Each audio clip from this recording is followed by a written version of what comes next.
Amazing beach. Wow. Oh, and the view. Wow.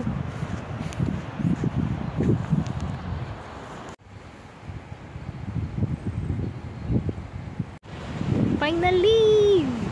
Ito na, nasa beach na kami. Ayan. Look at the sand, oh. Kapas. Lamig ng tubig. Ayan na siya.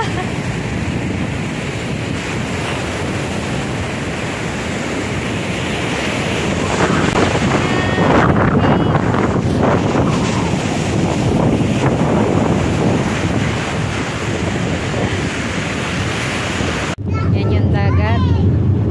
Dito kami nagbandaw. Yan. Papa. Ah. Wow, ang ganda. Mayroong shower. Yeah. Yeah. It's nice. It's a shower. Galing. Ayan yung dagat. Todo. Yan. After mag-swimming, oh, basa pa, oh. So, pa yung swimsuit. Siya naman, basa yung shorts. Siya nakapagpalit na shorts. Ako nakapagpalit na. Yan. At nakapagpalit na kapag leggings naman ako. Lapit. Ayan tayo.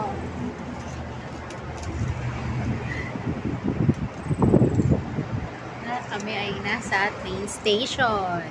At nag-aabang ng train for 1 hour. So, kain muna. So,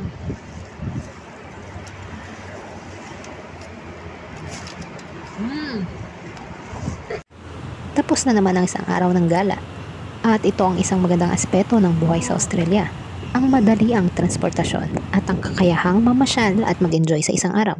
Tapos babalik ka na sa city at muling magsusumikap para sa buong linggo. Ganyang kabilis ang buhay dito. Mabilis tulad ng takbo ng mga pangarap natin. Kaya't ang tanong, handa ka bang humarap sa mga pagsubok? Sa bawat laban, may tagumpay.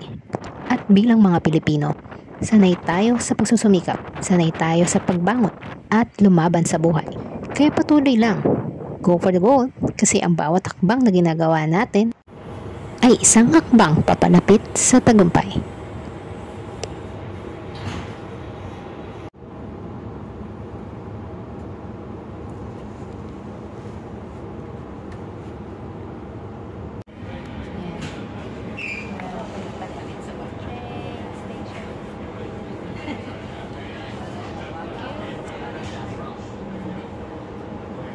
Thanks for hanging out with me today. Let me know in the comments what you'd like to see next. Take care and I'll see you in the next video.